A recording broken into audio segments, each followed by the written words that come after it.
Boa tarde. Pois então, muito bem-vindas, bem-vindos, bem-vindes. Espero que tenham gostado dessa bem-vinda, bem a touro, bem pertinente com nossas discussões, certo? Discussões relacionadas com nossa vida cotidiana, com esses anjos tronchos que estão bilionários aí e dominando todas nossas realidades. E hoje, então, vamos a continuar com esta discussão que também começamos desde o dia 2 de fevereiro, com a palestra do professor Víctor Manuel, que nos faz o honor de estar aqui presente uma vez mais. Para quem não estava antes, enfim, sou a professora Nancy Sánchez Tarragó, do Departamento de Ciência da Informação da Universidade Federal do Rio Grande do Norte, professor Víctor Manuel Garcia Soares, da Universidade Ana Mendes University, e estamos aqui também, toda nossa turma da disciplina Informação em Ciência, Tecnologia e Inovação, e convidados, enfim, participantes que fizeram questão de compartilhar esta tarde com a gente. Na segunda-feira, perdão, quando foi? Segunda-feira, eu já perdi a noção do tempo. Segunda-feira, pois, a gente viu 5 textos, né? Vários conceitos importantes que vão estar também apontados nesta tarde de hoje. Começamos precisamente com a reflexão sobre Big Data, por exemplo, e a importância de contextualizar os dados, de ter essa visão crítica sobre os dados como algo que é construído, como algo que forma parte também de determinados contextos políticos, sociais, ou seja, um fenômeno sociotécnico e, portanto, traspassado por relações de poder também, por um conjunto de elementos que vão estar também permeando nossa realidade.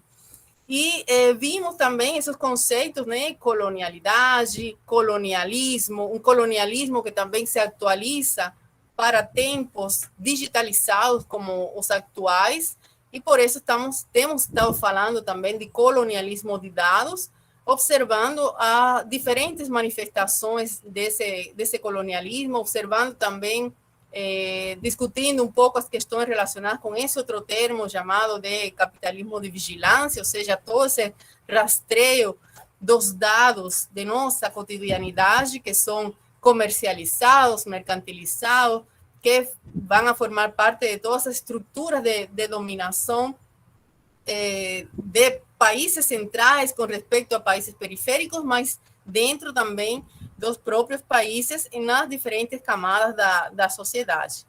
E hoje vamos, então, continuar com essa discussão. Vamos ter 4 textos. 2 desses textos vão formar parte do livro Colonialismo de Dados, que já começamos a explorar no dia anterior, né? E vamos ver, então, outros 2 textos do livro Comunidades, Algoritmos e Ativismos Digitais. E nesta ocasião, ou seja, assim no seminário passado, esses textos tentavam situar, né, os fenômenos de maneira geral, inclusive no último texto, vimos um pouco mais de questões relacionadas com a publicação científica, com todo esse processo de mercantilização da própria comunicação científica e elementos de essa colonialidade mais relacionada com o conhecimento.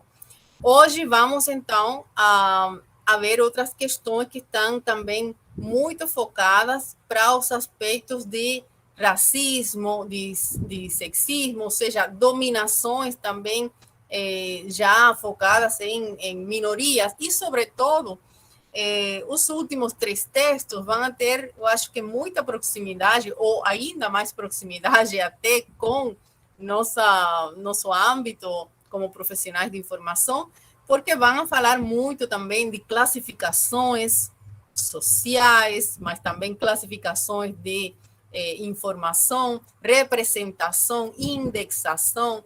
Então, são aspectos que vão estar aí muito vinculados também com, inclusive, com nossa responsabilidade mais próxima como profissionais de informação, que poderíamos estar formando parte de equipes que têm sob sua responsabilidade precisamente esse tipo de tarefas, né, de organização do conhecimento. Então, eu quero... Tínhamos uma ordem, mas eu pedi para a dupla que tinha o segundo texto começar, porque para agrupar um pouco os outros três textos que vão a precisamente abordar um pouco mais essa questão das classificações.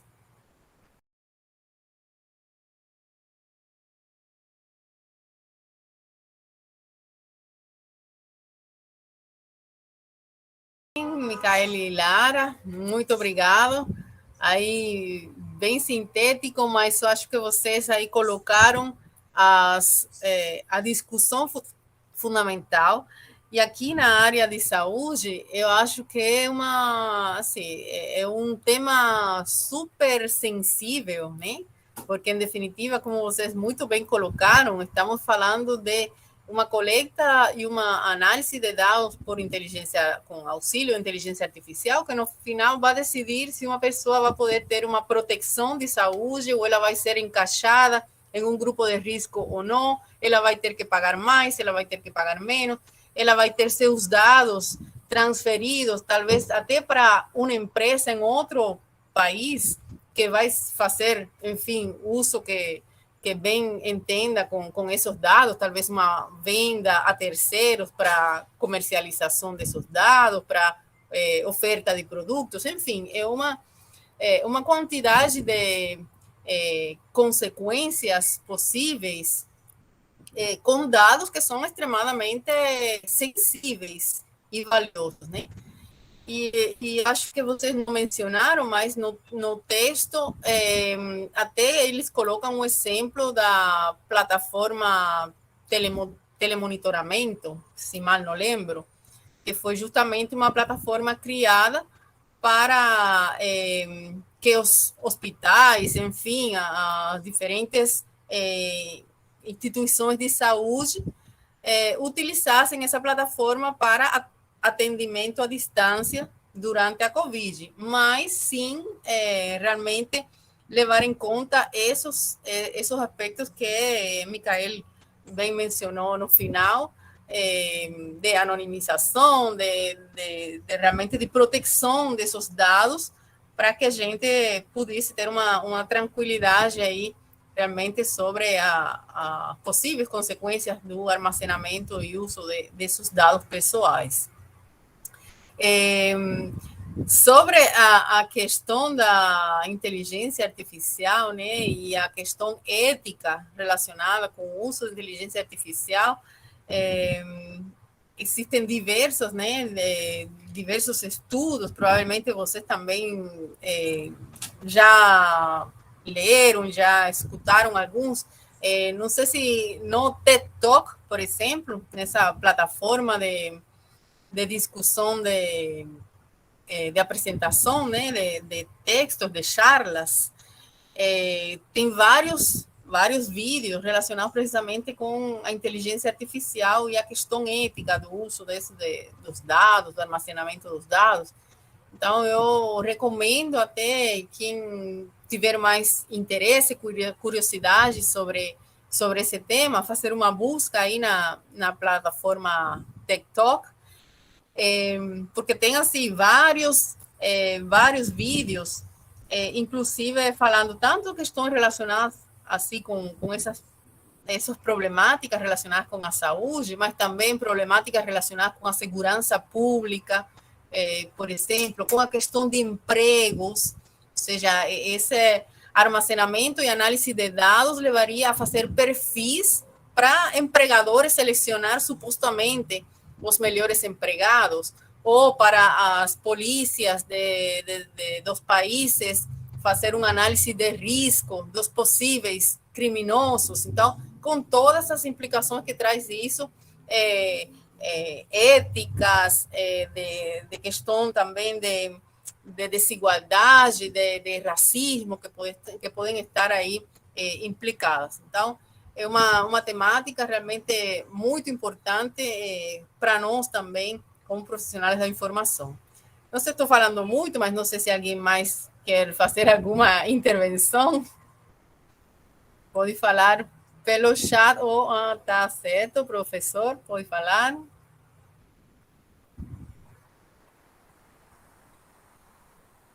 Está fechado. Microfone. Disculpen, quiero felicitar a Lara y a Micael. Me resulta muy interesante la interdisciplinariedad de lo que han presentado. O sea, inteligencia artificial, que es algo que corresponde al mundo de la informática propiamente dicha, con un tema, con dos temas sociales que son el colonialismo, a su vez de datos, que es algo de la ciencia de la información, y aplicado a un problema contemporáneo que en Brasil, como ustedes mismos decían, es un tema muy delicado, exacerbado con la pandemia, que es la salud pública. Entonces, realmente haber logrado conectar esas distintas áreas me parece fabuloso y me sigue impresionando que estudiantes de grado puedan hacer trabajos tan profundos. Así que muchas felicidades.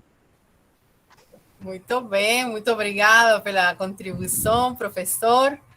E vamos então a continuar com os trabalhos desse mesmo livro. Vamos então a receber a Renata e Lucas, por favor.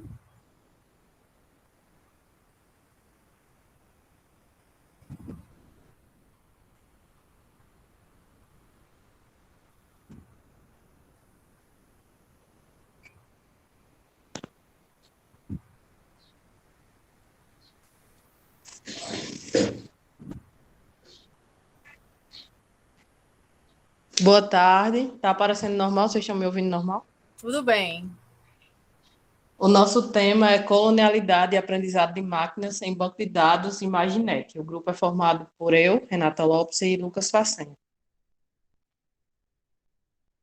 A gente vai apresentar o livro base, que é um capítulo desse livro, os dados do autor desse capítulo, o objetivo do texto, o que é o Imaginet, tópicos principais, um exemplo de imagem de um desafio da Imaginet, considerações finais e as referências.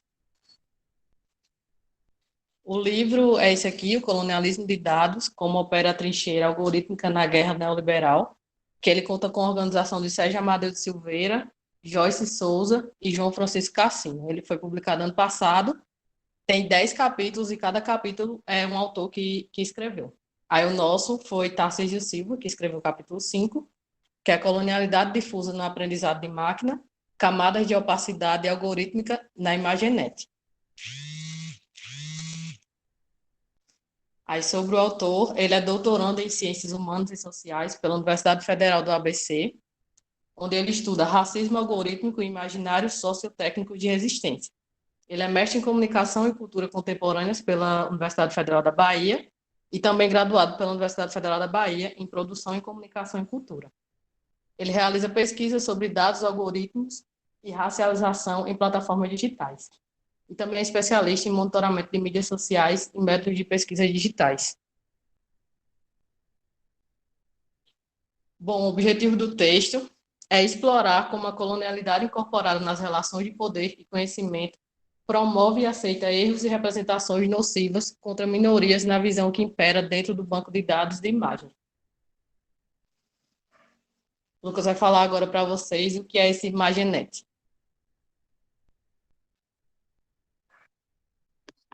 Boa tarde, pessoal. Meu nome é Lucas e, dando continuidade aqui à apresentação, eu vou apresentar para vocês o que é o Imaginet. Ele é um banco de dados de imagens organizado de acordo com a hierarquia presente no WordNet, que, por sua vez, classifica as imagens em categorias. Nas palavras de Silva, o nosso autor do nosso capítulo, ele falou que as categorias foram, por sua vez, esperadas na hierarquia de classes e conceitos chamados de sign sets. Os sign sets, eles são elementos de dados que têm equivalência semântica. No caso da WordNet, desculpa, uma base de dados léxica aperfeiçoada desde a década de 80, com relações semânticas entre mais de uma centena de milhares de conceitos. Volto. O ImageNet, ele serve para treinar os sistemas de visão computacional. Por sua vez, a visão computacional ela busca fazer com que a computação gráfica seja aplicada em diversas áreas, com o intuito de identificar com velocidade e precisão o conteúdo das imagens. Eis que, para auxiliar nessa necessidade de velocidade e precisão na identificação de imagens, o ImageNet criou um desafio, que é o ImageNet Large Scale Visual Recognition Challenge, que ele durou de 2010 a 2017, na qual a ideia dele era fazer com que os pesquisadores desenvolvessem algoritmos com essa premissa de aumentar a velocidade e precisão na identificação de imagens. O ImageNet é prestigiado por causa que ele possui uma grande quantidade e qualidade de imagens. Está vinculada também a essa base, a esse sistema que eu falei anteriormente, o WordNet. Aí, no próximo tópico, se ele tem alguma preferência, existem preferências na base de dados. Tarcísio, o nosso autor, ele mostrou por meio de um levantamento referente ao local de origem das imagens em 2 bancos de dados, que é o Open Imagens e no ImageNet, que a gente citou anteriormente. Acontece que simplesmente em ambos as imagens eram de origem norte-americana e também de país da Europa. E os modelos que eram treinados acabavam não identificando imagens como, por exemplo, da cultura da Etiópia ou do Paquistão, com altas taxas de erros em comparação aos Estados Unidos ou à Austrália. Agora, no próximo tópico, como foi feita a seleção de imagens, para coletar os dados, se usou buscadores que forneciam as imagens. Estas eram relacionadas com conceitos determinados em uma lista de referências. O termo inserido para coleta foi buscado em 5 idiomas, que são o inglês, o chinês, o espanhol, o holandês e o italiano.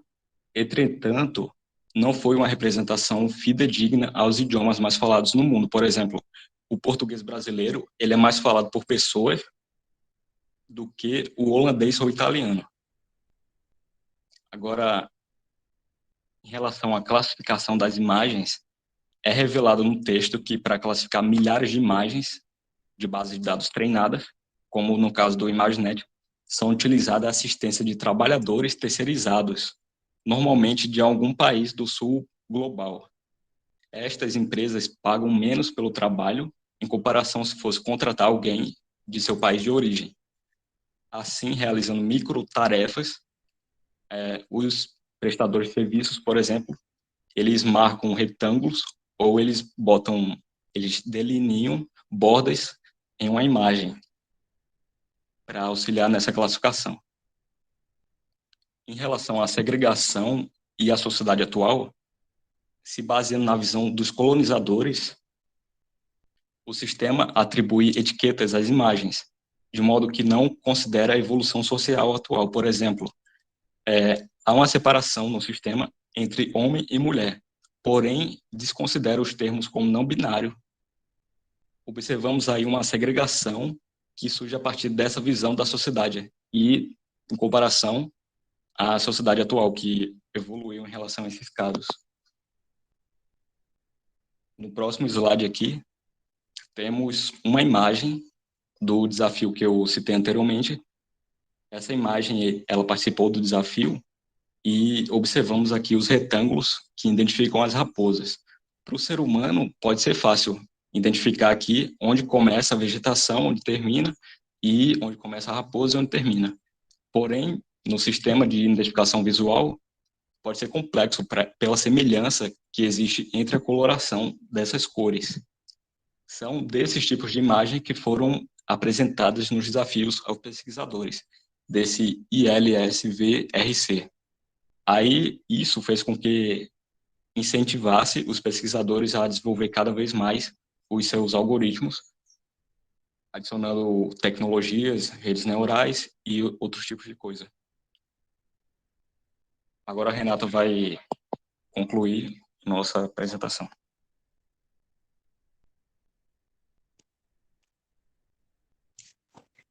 O estudo dessa temática é interessante, haja vista que não existem muitos textos e artigos destinados a ela, tanto que foi bem difícil encontrar outras referências ligadas à colonialidade e Imaginet, e banco de imagens, né?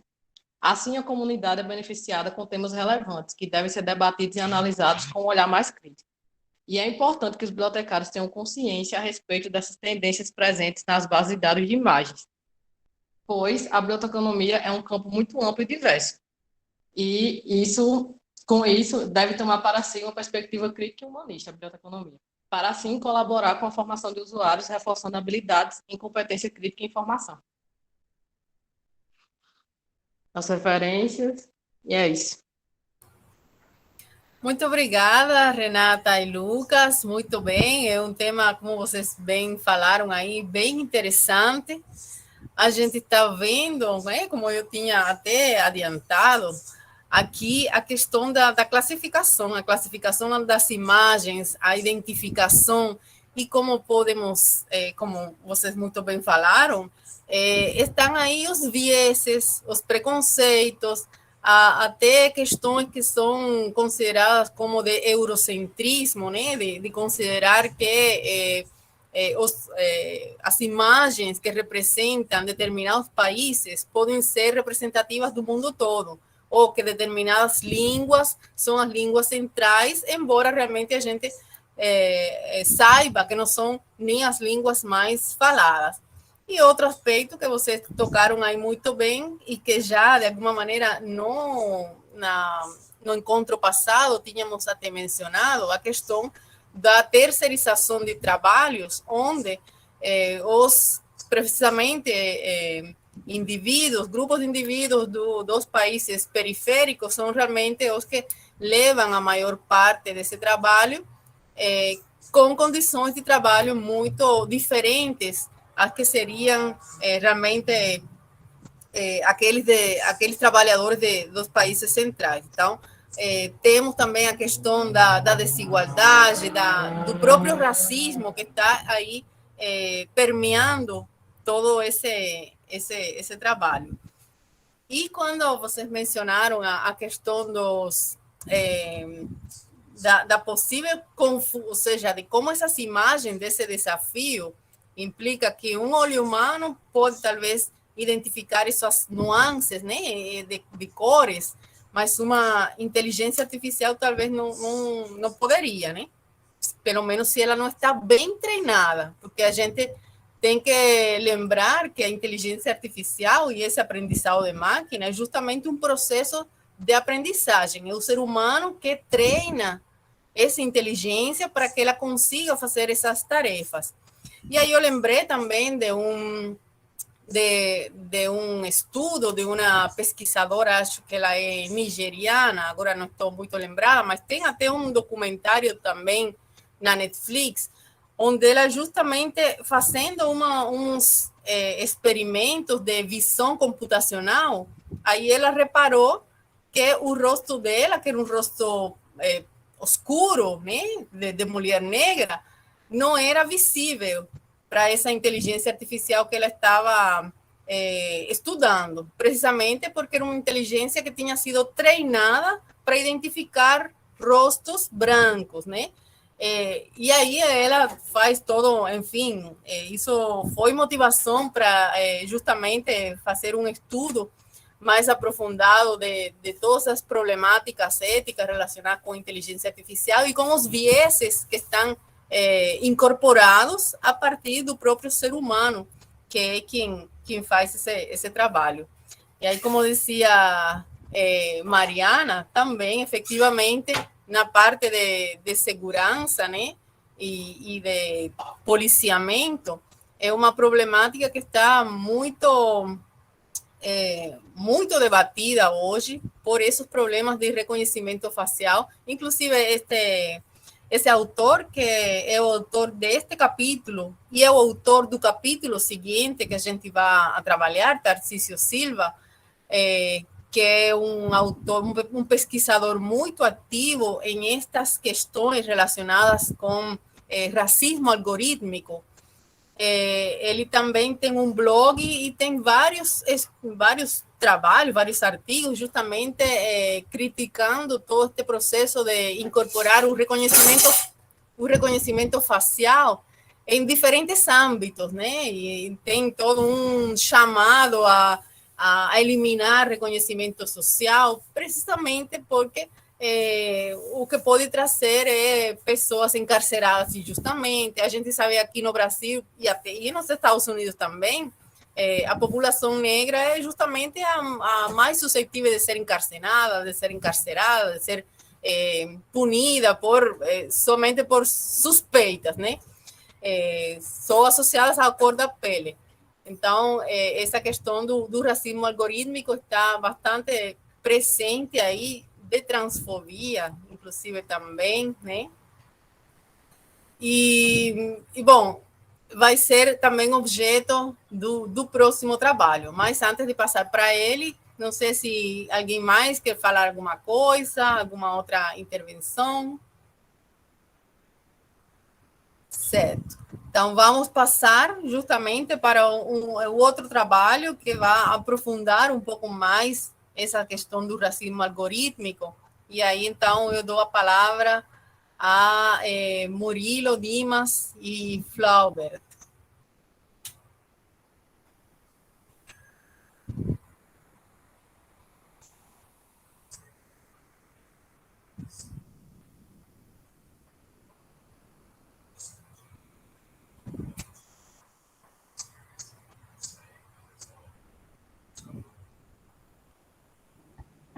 Só um minutinho. Boa noite. Boa noite. Tudo bem. Bem, hoje vamos apresentar então sobre o capítulo Racismo Algoritmo em Plataformas Digitais, Microagressões e Discriminação em Código. Seguindo o mesmo autor, né? Aqui está um breve sumário do que é que foi trabalhado no capítulo, é um capítulo de um livro. Primeiro, o autor traz uma abertura do tema, né, uma breve introdução do assunto. Depois, ele entra mais a fundo sobre a plataformização, algoritmos e raça online. Em seguida, ele fala sobre microagressões. Depois, opressões algorítmicas como microagressões. E, por fim, a conclusão. O texto a resenha é baseada no capítulo 7 do livro Comunidades, Algoritmos e Ativismos Digitais, Olhares Afrodiaspóricos. O título do capítulo, como já foi apresentado, é Racismo Algoritmo em Plataformas Digitais, Microagressões e Discriminação em Código.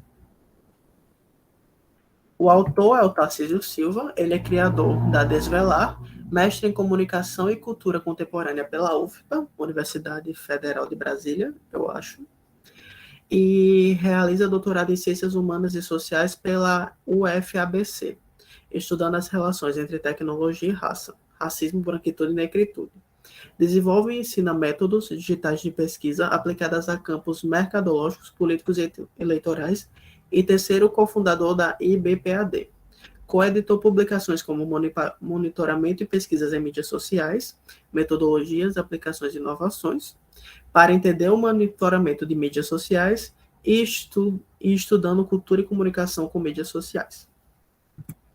Bem, o capítulo do livro ele inicia abordando muito sobre a questão da internet como meio de comunicação online. Ele dá uma introdução incrível sobre o assunto, falando o seguinte: conflitos epistêmicos sobre o papel da internet na relação, intensificação ou erosão de grupos identitários e suas controvérsias estiveram presentes desde as primeiras discussões acadêmicas e vernaculares sobre comunicação e cultura digital.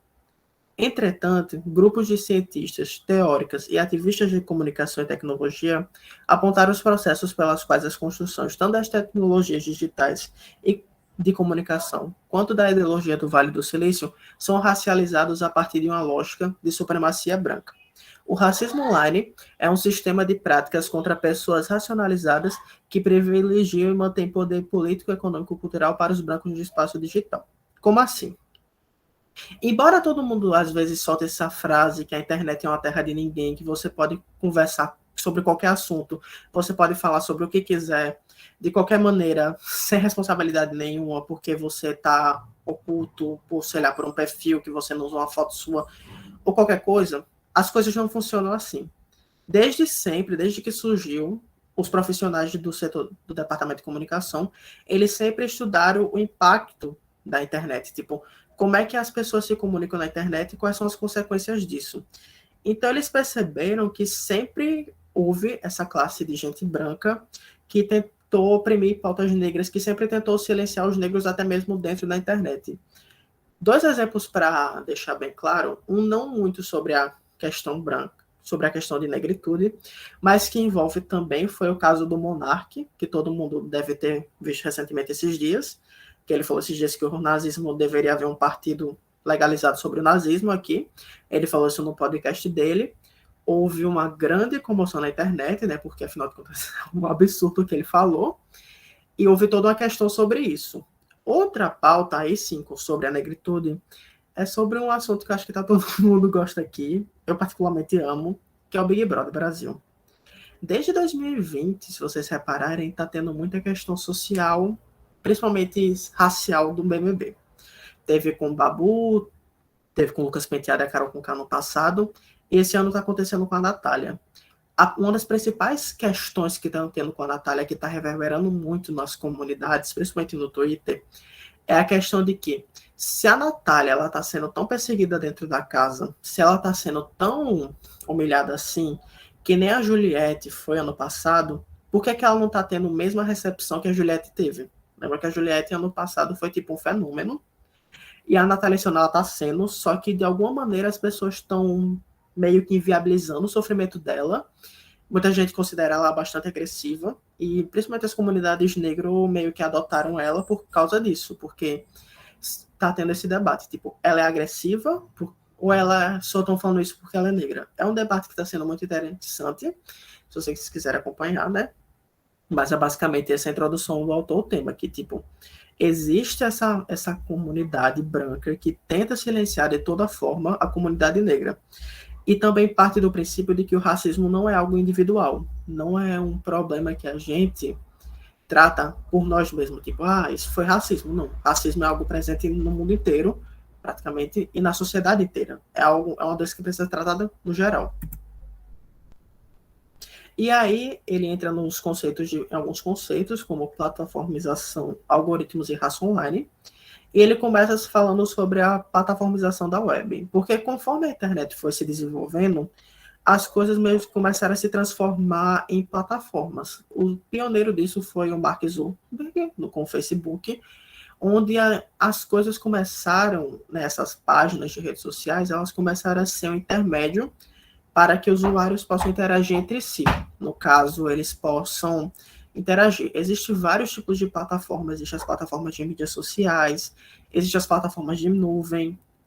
Existem várias, ele se aprofunda bastante nisso, mas o ponto que ele traz é que essas plataformas, elas permitem a facilidade em que as pessoas podem interagir entre si e conversar. E conforme essas plataformas estão avançando com a internet, elas estão se tornando cada vez mais, digamos, presentes na nossa vida.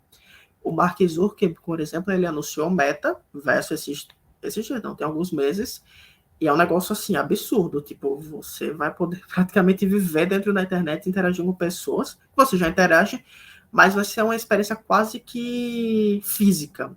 É um negócio incrível. Em seguida, ele vai falar sobre como os algoritmos, isso está muito ligado ao Big Data. Esses algoritmos, eles controlam tudo que a gente vê, tipo, é um negócio impressionante. Existem pessoas por trás disso, Dimas vai se aprofundar nisso mais para frente, mas existem pessoas que controlam esses algoritmos, né, eles que coordenam isso, e a gente, conforme a gente vai usando o celular, o smartphone, o notebook, essas coisas vão cada vez mais nos tornando privando em bolhas. Por exemplo, se você pesquisar, sei lá, bolsa Chanel, cada vez mais vai ficar aparecendo bolsa Chanel para você. Cada vez mais as pesquisas vão te bolhando, te moldando para você ficar dentro da sua própria bolha, que é um negócio assim assustador quando você para pensar. E aí ele chega na questão do racismo online. que não é um problema individual, mas sim um problema global, e aí é onde ele chega nas microagressões. O fato do nome ser microagressão não é porque é algo pequeno, não é algo porque é um negócio menos ofensivo. É porque é algo que atinge a pessoa em pontos muito sensíveis dela. Microagressão por causa disso, porque é um negócio pequeno, são pequenas falas, são pequenos gestos, são pequenas conversas que atingem as pessoas de maneira bastante delicada. Então, não é micro no sentido de ser pequeno, tipo, falei uma fala besta, mas são essas falas que vão atingir pessoas. Ele trouxe, então, apresenta essa tabela, como vocês podem ver, de racismo online, onde ele deixa totalmente explícito aqui quais são os tipos, como é que desgrupa essas coisas. Então, racismo online, aí você divide em microagressões raciais online, discriminação e crimes de ódio online. E depois de microagressões, vem as explicações, né? Sobre a deseducação, microinvalidações, microinsultos, desinformação individual, vicária, abusos e violação de privacidade. Cada uma dessas é um tipo de microagressão, no caso relacionado ao racismo. E, por enquanto, eu vou passar agora a minha palavra para Dimas, para ele falar melhor sobre as opressões algorítmicas. Boa tarde. Todos me ouvem? Tudo bem, Dimas. Bom, opressões algorítmicas, como microagressões, é o tema que eu vou falar aqui. O autor traz uma lista de casos de racismo algorítmico por microagressões em variadas categorias. Ao se fazer um estudo, foi possível comprovar como os algoritmos reproduzem conceitos e atitudes racistas na web. Nas tabelas abaixo eu vou citar algumas delas para vocês, como microagressões e suposição de criminalidade. O sistema do Google permite empresas exibirem anúncios sobre crime especificamente a afro-americanos. Microagressão de negação de cidadania. Resultados no Google Imagens apresentam hipersexualização para a busca como garotas negras. Microagressão de negação de realidades raciais. O Facebook esconde manifestações contra a violência policial racista. Temos microagressão de negação de cidadania. O Google Fotos marca fotos de jovens negros com a tag de gorila. Um pouco mais embaixo aqui, microagressão de negação de cidadania, exclusão e isolamento. Robôs conversacionais de startups não encontram a face de mulher negra e sistema de visão computacional erram gênero e idade de mulheres negras. Microagressão de exotização e exclusão e isolamento. Um aplicativo que transforma selfies equipara a beleza à brancura, que foi o caso do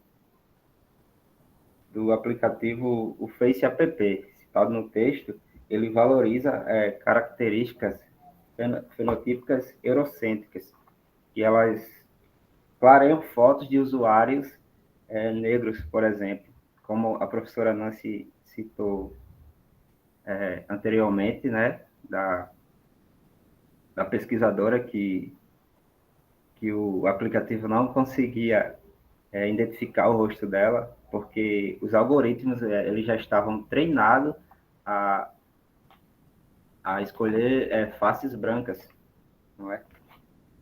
Pode passar, Miguel. A gente trouxe uma citação de Silva, 2021. Buscadores de informação, websites e imagens são uma tecnologia essencial para o uso contemporâneo da internet por pessoas comuns e profissionais. Em grande medida, indicadores mostram que a maior parte das pessoas não navega por páginas focando nos primeiros resultados, ou seja, elas olham aquilo que e os algoritmos colocam relevância para ela. Portanto, a ordem dos resultados definida algoritmicamente tem um papel relevante na reprodução de representações e acesso à informação consonantes ou dissonantes, de olhares hemogênicos ou contra-hemogênicos. Ou seja, só um minuto, Murilo, antes de eu falar a conclusão, né? Os algoritmos, eles têm esse poder autônomo, né? Porque, assim, eles foram pré-moldados para isso, de gerar tanto a informação quanto a desinformação, porque as pessoas tendem a olhar o que ele coloca em relevância. Como no texto cita o caso em 2014 do protesto da população afro-americana dos Estados Unidos contra o abuso de violência policial direcionada a pessoas negras.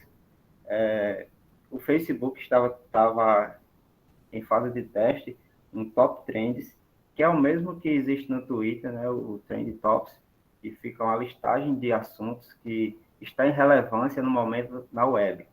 E o Facebook estava em teste em 2014. E, em meio a essas manifestações, a comunidade negra estava debatendo muito isso no Facebook, e os algoritmos não mostraram, simplesmente decidiram que esse assunto não era relevante. Por isso, isso se caracteriza como uma manipulação de invisibilidade e de representação, né? Porque é algo que está se falando no momento. Se fosse outro assunto que, de repente, não fosse dessa temática, estaria lá, no Top Trends do Facebook. Agora vamos para a nossa conclusão.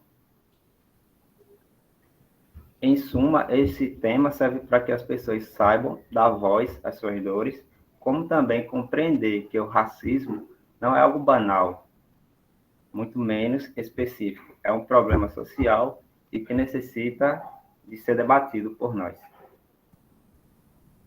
Aqui a gente deixou alguns contatos de Instagram, e-mail e telefone para quem quiser tirar alguma dúvida ou sugerir algo para nós. E é isso. Obrigado por assistir.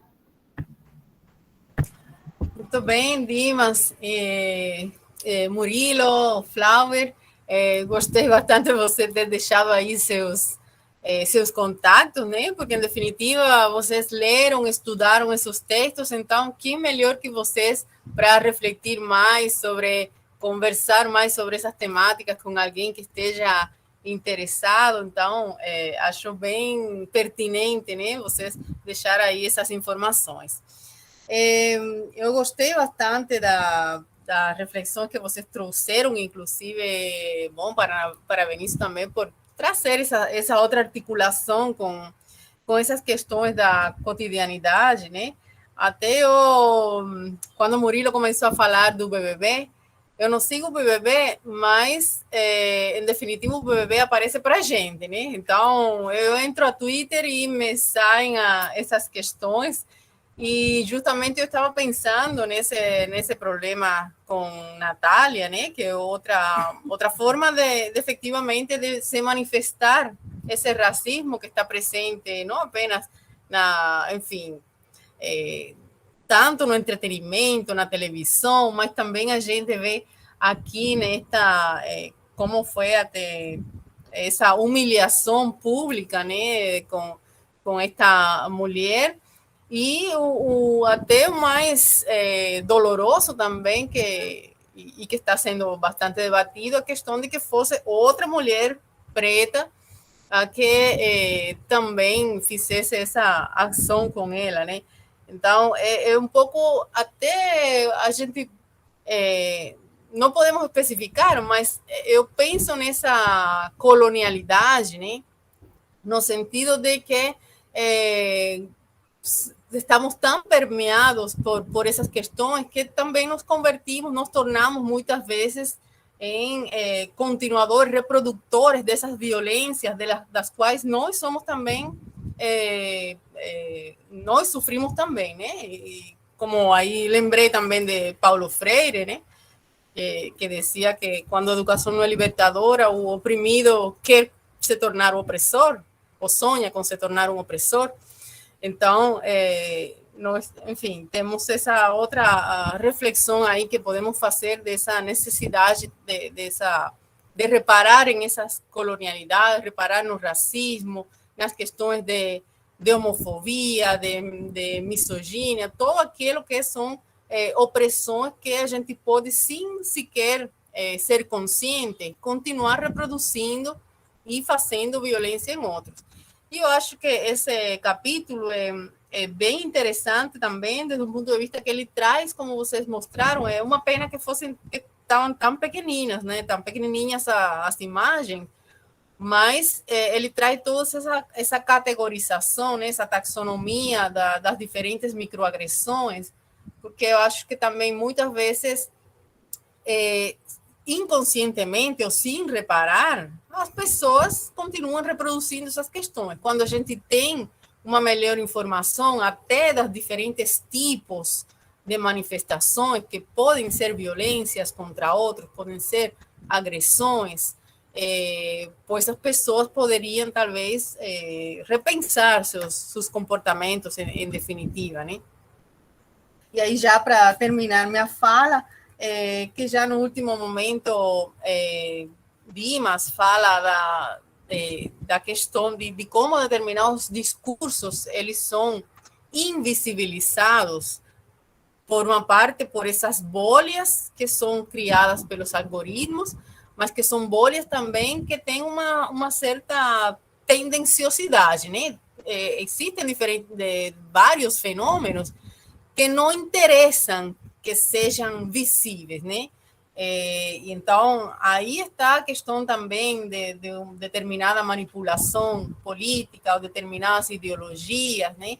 Então, tem debates que são silenciados e, de alguma maneira, esses debates muitas vezes relacionados com minorias sociais, relacionados com estas questões de racismo, de homofobia, questões de gênero, pois elas se tornam também precisamente violências, né? E o que, como diria o sociólogo Boaventura de Souza Santos, forma parte, eu acho que desse epistemicídio, ou seja, de conhecimentos e formas de expressar conhecimentos, culturas que são silenciados, são massacrados, né? E as tecnologias estão por trás de tudo isso. Então, agora, depois de minha fala, enfim, quem quiser falar alguma outra coisa, por favor, Víctor. Sí, bueno, nuevamente quiero felicitar a Murilo y a Dimas, no solo por la exposición, sino por haberse adentrado en un tema tan importante para todos nosotros, porque todos nosotros somos el sur.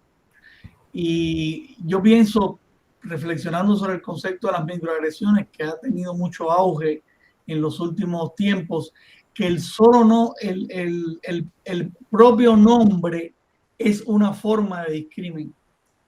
¿Por qué micro? Porque son a veces imperceptibles o porque son a través de pequeños o sencillos o simples actos. ¿Quiénes son los teóricos que han creado el término para determinar que una agresión es micro y otra es macro?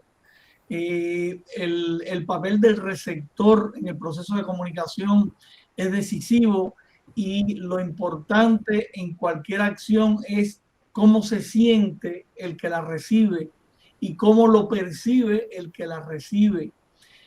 Por ejemplo, un tema que está emparentado con él, el bullying en las primeras edades, en las edades escolares primarias, 5, 6, 7 años, para un niño, una niña de 5 o 6 años, algo que la teoría clasificaría como microagresión puede ser la agresión más grande posible y puede llevarle al suicidio o puede llevarle a unos traumas que le marquen por el resto de la vida.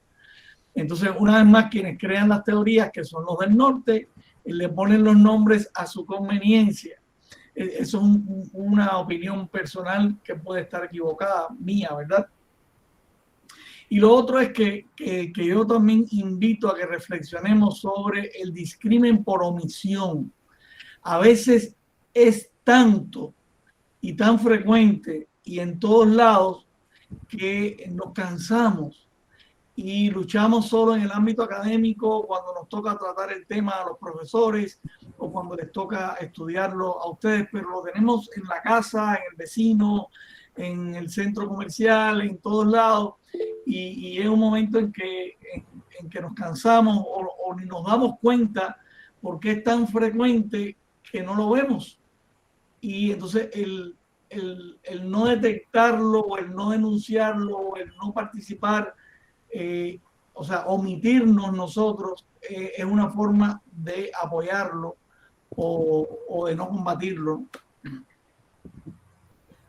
Perfeito, Victor. Muito pertinentes aí as duas colocações suas, né? Tanto a questão semântica, terminológica, né? Das microagressões e suas consequências, como também esta outra questão da possível omissão. Vou dar a palavra a Tobias. Tobias, por favor, pode se apresentar. Boa noite, pessoal. Aqui é Tobias, sou pesquisador da UFSC, mestrando. Só queria fazer um comentário, até aproveitando a deixa do professor, né?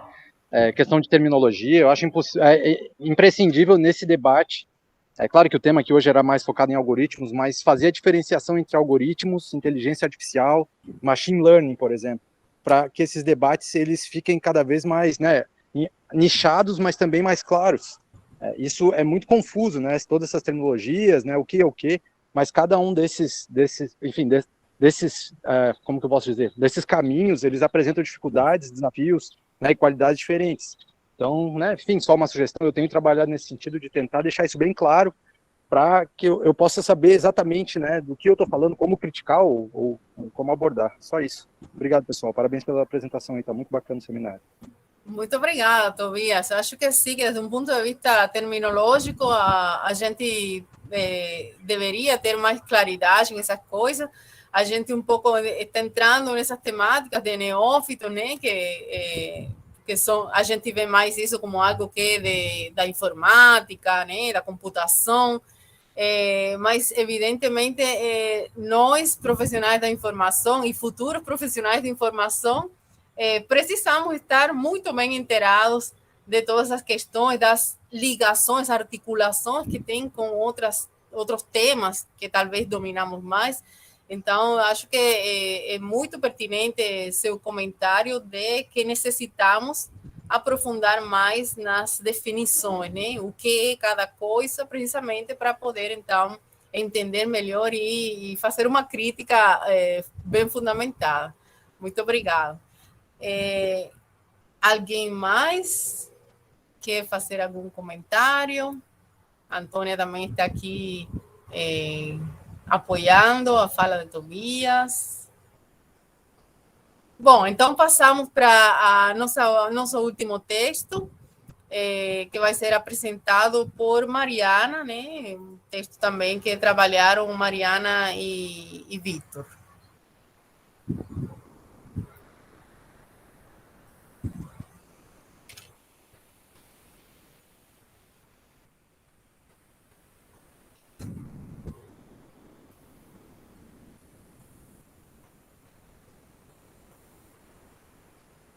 Mariana, seu microfone está fechado. Tá me ouvindo agora? Sim. Tá tranquilo o áudio? Tá bom, gente, boa tarde. A gente ficou com o capítulo do livro Textos, Comunidades, Algoritmos e Ativismo Digital, Olhares Afrodiaspóricos. Ele é organizado pelo autor anterior, Tarcísio. É organizado pelo Tarcísio, mas ele é de autoria coletiva. E o capítulo que a gente ficou foi o capítulo 8, que é da Fernanda Correia, que é professora da Escola de Comunicação da Universidade Federal do Rio de Janeiro, professora na pós-graduação em Comunicação na Universidade Fluminense, faz parte de um grupo de pós-doutorado em Estudo de Mídia na Universidade Federal do Rio Grande do Norte, e é líder do LID, que é um laboratório de identidades digitais e diversidades, com ênfase em raça, classe e gênero. E aí a gente vai discorrer sobre os aspectos em relação a racismo e sexismo em base de dados digitais. É uma análise sobre hipóteses e resultados baseados em padrões sociais. Pode passar, Vitor.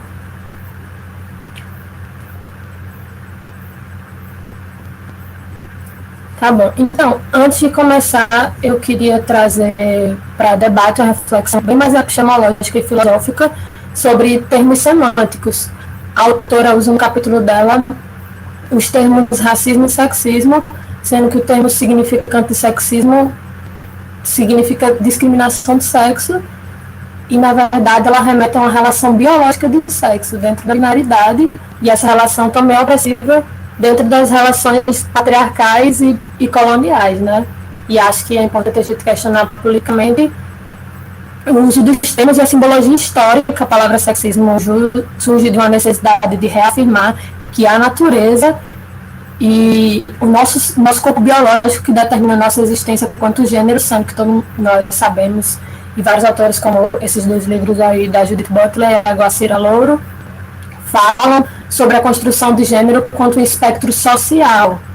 Mas o termo sexismo ele remete a uma necessidade de afirmação patriarcal de delimitação e controle dos corpos, de que o biológico é determinado pelo seu genital, sendo que o genital é biologia e o gênero, na verdade, é uma construção a partir das experiências coletivas, né? E é uma expressão binária colonial a partir do momento que o homem branco vem para as Américas e oprime não só de forma genocida, mas etnocida os povos originários, os povos racializados em relação ao gênero, porque esse entendimento de homens com pênis e mulheres com vagina é um entendimento colonial e branco. E acho que a gente pode mencionar outras possibilidades de mundo. E aí, enfim, a ciência está para isso, né? De mensurar outras possibilidades. Mesmo o neoliberalismo falando que outro mundo não é possível, a gente tem que mensurar outros mundos, né? Para poder um dia alcançar eles. Pode passar, Vitor. E aí, para começar, eu queria falar sobre a introdução do texto. O texto fala sobre racismo e sexismo nas bases de imagem. E aí, eu queria falar que o texto frisa muito que as bases de imagem da internet, tipo jetimagem, essas coisas, são reflexos sociais das estruturas sistêmicas e hegemônicas, né? E elas são reflexos da superioridade da branquitude, da subalternidade de povos dissidentes, de minorias sociais.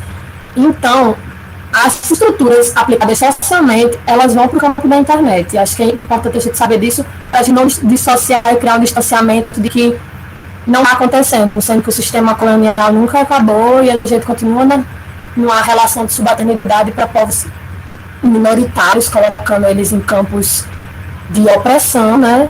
Em relação a tudo, binaridade, gênero, raça, classe, sexualidade. E aí tem muitos aspectos midiáticos, que a autora fala na introdução também, que são estruturantes. A mídia reforça muito essas relações racistas, misóginas, opressivas de classe, de gênero, de tudo.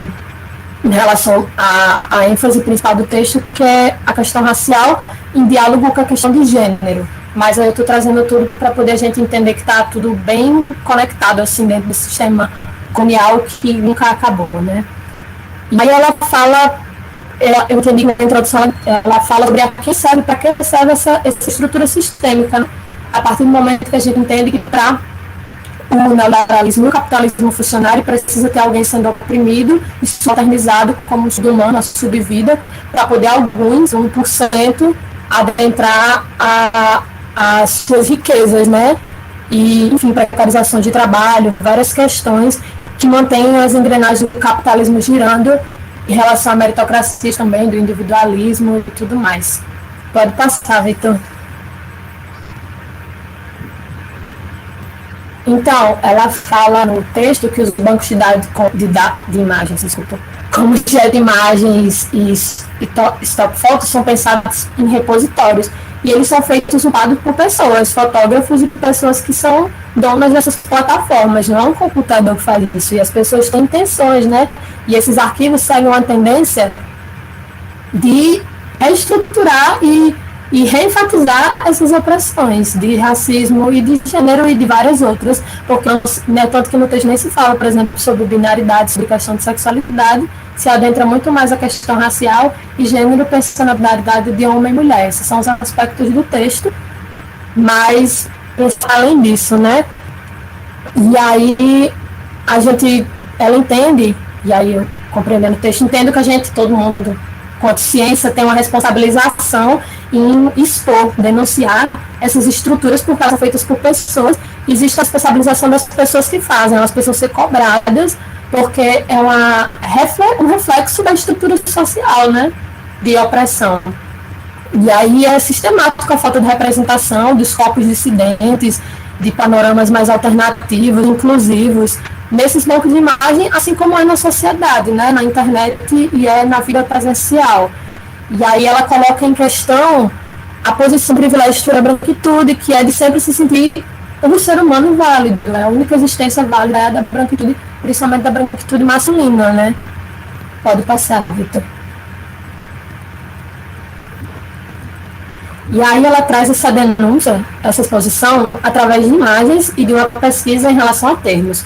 Essa primeira imagem, ela faz a comparação entre o termo boss, que seria chefe, e secretário, que é tipo uma pessoa que é comandada por esse chefe. E quando ela pesquisa o termo boss nas plataformas, aparecem sempre homens brancos, e muitas vezes em posições de misoginia, como oprimindo mulheres no trabalho, gritando com mulheres, como mostra as fotos aí em cima.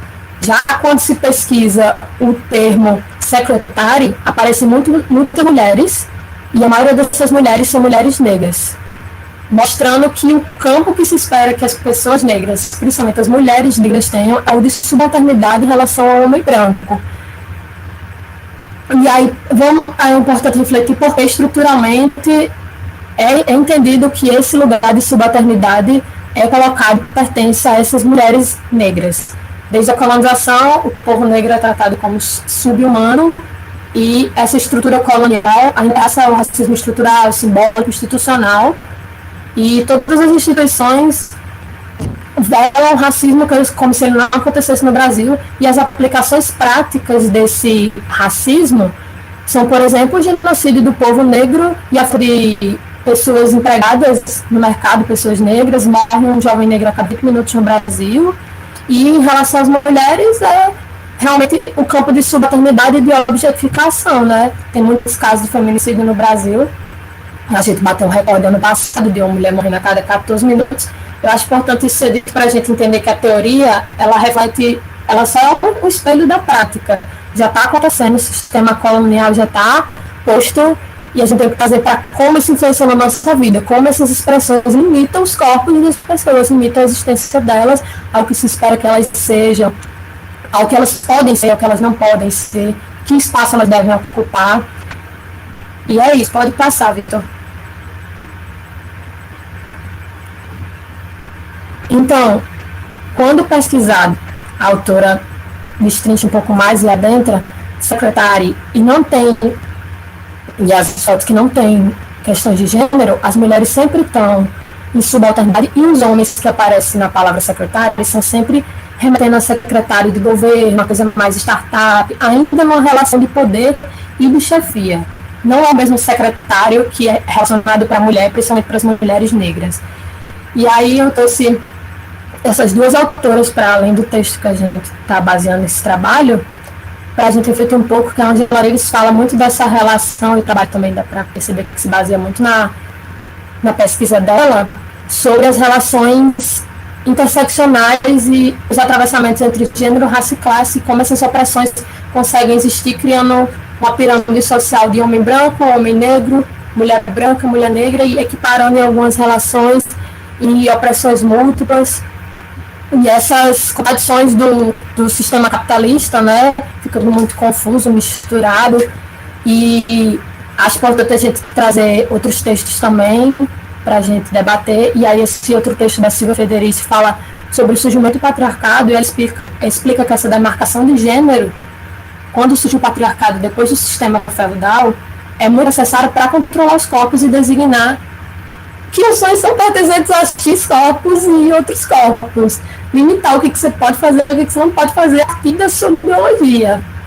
E aí é importante saber disso, porque todas essas estruturas, como a binaridade, o racismo, a misoginia, o classismo, a LGBTfobia, todas elas estão totalmente interligadas e oprimem diversos níveis, E a gente não é vontade própria, né? Nossos sentimentos, eles são colonizados, nossos sentidos são colonizados, as nossas experiências são colonizadas, infelizmente. E acho que é uma prática diária, a gente percebendo e despertando, assim, para essas coisas, para entender como isso influencia na nossa existência mesmo, de como a gente se coloca no mundo. Pode passar, Vitor.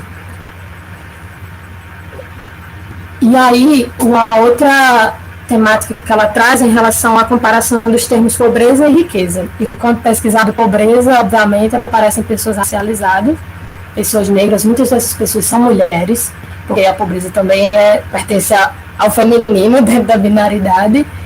E aí a riqueza, ela é masculina, obviamente é uma masculinidade branca, né? Nem se pensa no homem negro, quanto no homem válido, né? Pode passar, Vitor.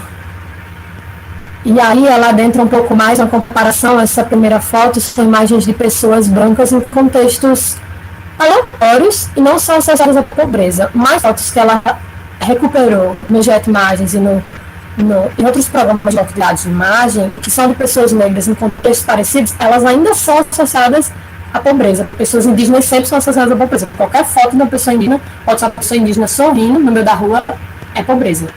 Só o fato dela existir. E isso ainda remonta o sistema colonial e predominante da branquitude, de que tem os brancos e os não sujeitos, né? Que o único ser humano completo e que deu certo é o ser humano branco. E aí, quando tem os aspectos da palavra riqueza, as imagens são homens, e as mulheres que aparecem são mulheres brancas, e elas aparecem num cenário de subalternidade financeira. Elas são submissas financeiramente, dependentes financeiramente desses homens. E é tudo muito simbólico nos signos semânticos, semióticos das imagens. Por exemplo, essa imagem que é um homem, ele está velejando, e a mulher está só, ele que está mostrando o lugar para ela está só observando, ela sempre de plano de fundo, numa posição de subalternidade. E aí, para refletir sobre essa subalternidade que a autora traz de gênero e de raça, um texto muito bom que eu queria recomendar também é o da Spivak, que é uma autora indiana, que o texto dela se chama um livro, Pode o Subalterno Falar? E ela expressa sobre a possibilidade de entender que a subalternidade precisa ter lugar, ter espaço nos lugares, e isso não tem acontecido. E esses bancos de imagem, como a autora traz denunciando esse ponto, através da ciência, é um reflexo dessa posição de subalternidade, onde os povos dissidentes e os povos racializados em geral são colocados, né? Pode passar, Victor. E aí a gente, eu já estou falando bastante, mas esse entendimento de que essas questões podem ser colocadas em prática, tem a ver com as nossas práticas, né? A gente pode fazer coisas. O neoliberalismo, ele cria esse entendimento de que outros mundos não são possíveis e que a gente não tem capacidade de mudar nada, mas a gente tem capacidade estrutural de mudar as coisas, de questionar.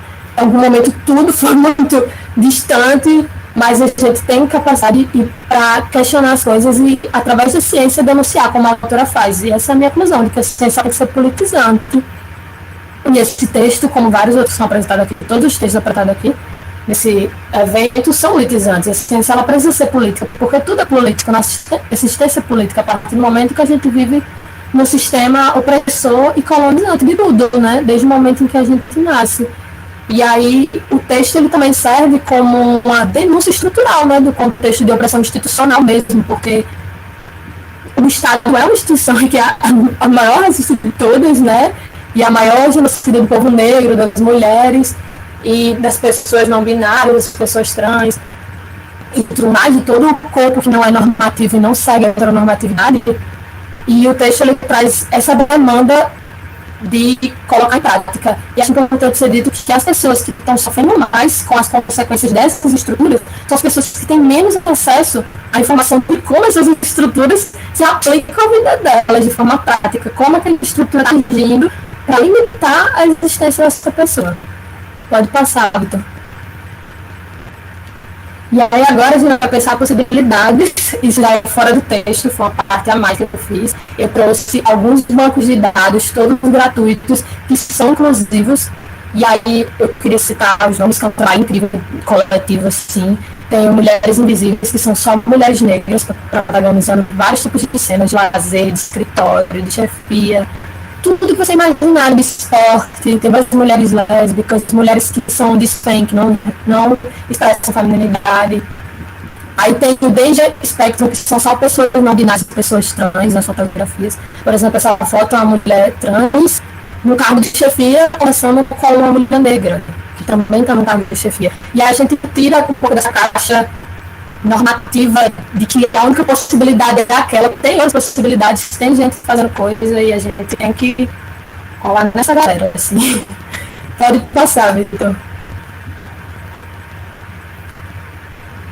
Tem que ter também, que é um brasileiro. A maioria é de fora, são estrangeiros, mas o tem que ter, ele é brasileiro. E eles são só cenas de pessoas LGBTs, que ia mais, e todos são gratuitos, tá, gente? E ele é o primeiro banco de dados só com modelos LGBTs. Isso é bem importante ser dito, porque não tem muitos, acho que é o único fone que eu consegui recuperar. Foi um trabalho bem complicado, inclusive, encontrar todas essas coisas. E aí tem algo que são pessoas plus size e pessoas gordas, e aí tem pessoas não binárias, tem pessoas trans, tem pessoas negras, tem mulheres, tem homens, mas todos eles são pessoas gordas, são pessoas plus size, modelos plus size. Pode passar, Vitor. E aí tem o NEP também, que ele é só de negros, em diversos contextos, de todos os gêneros possíveis, inclusive para além de homem e mulher, porque são muitos gêneros possíveis. E aí tem o Young Gifted and Black, que ele é muito interessante, porque eles são só mulheres negras, mas ele também é produzido em todas as esferas, somente por mulheres negras. Desde a fotografia, produção, edição, figurino, maquiagem, cenário, tudo só por mulheres negras, aí completas mulheres negras. E para concluir, gente, queria agradecer pelo espaço, todo mundo que ficou até aqui, a Nancy também, a professora Vitor, e aos meus amigos que estão por aí no canto e vieram me ouvir falar, eu agradeço. Vou tirar um tempinho, é assim, obrigada.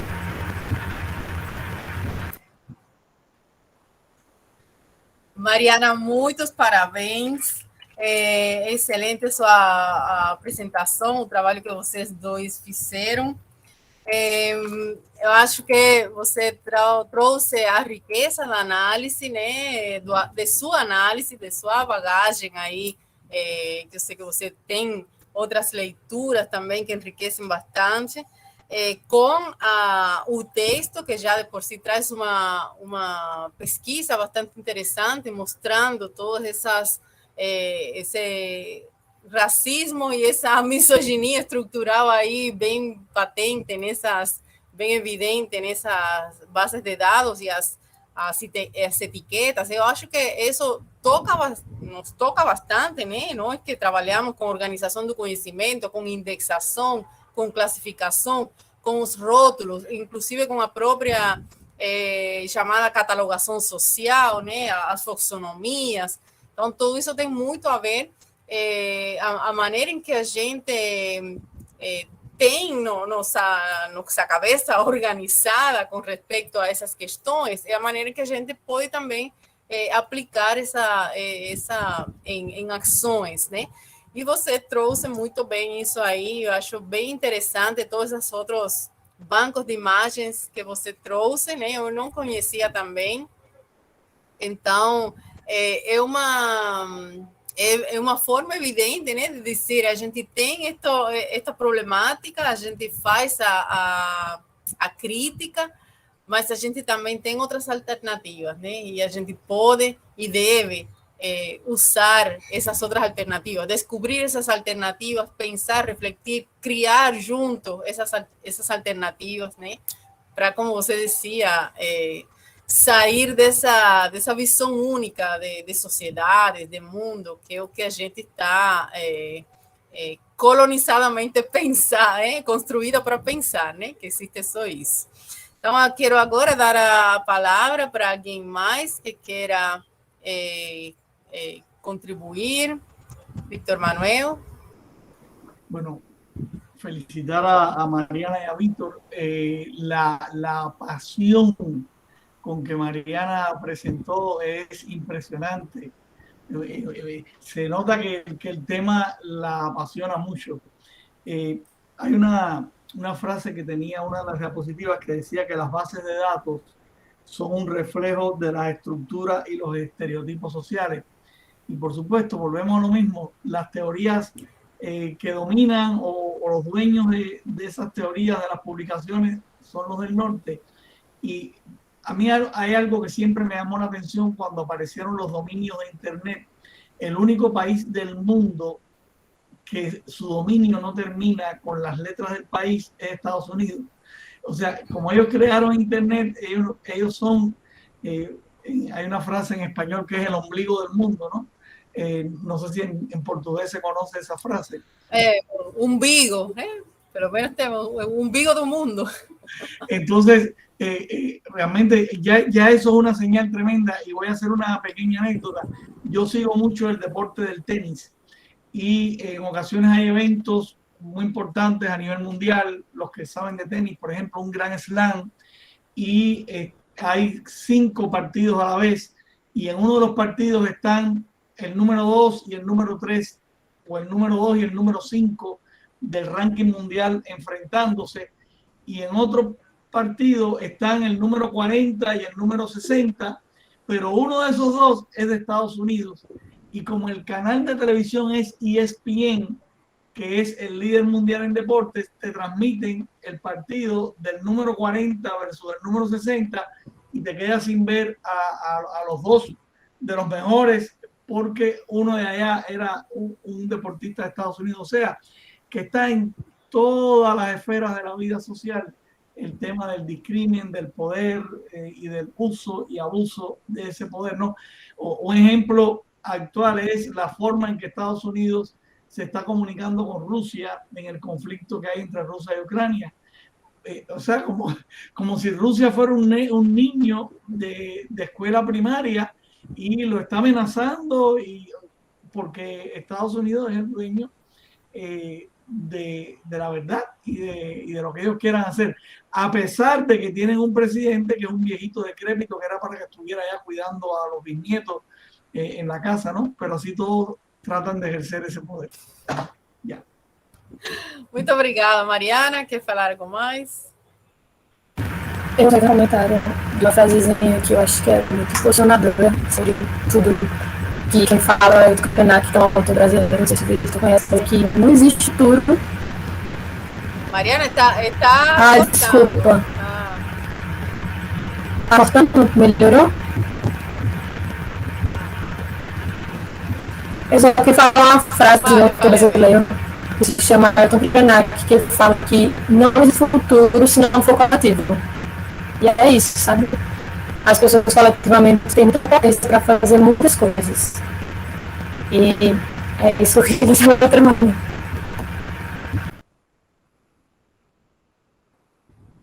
Muito bem. Alguém mais, gente? Bom, se não temos mais comentários, eu acho que, enfim, foram 3 jornadas sumamente interessantes, começando pela palestra do professor Vítor e continuando com as apresentações destes textos.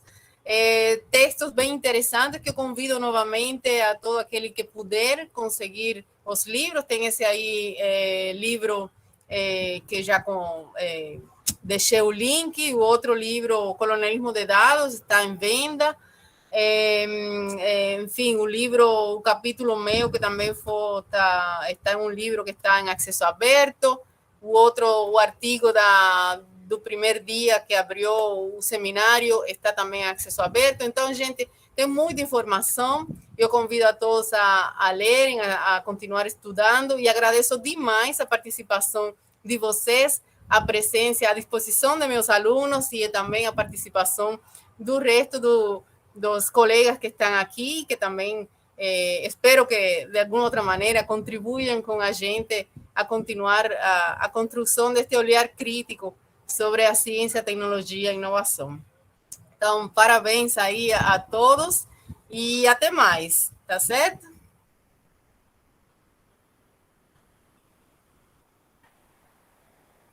Até mais. Boas férias.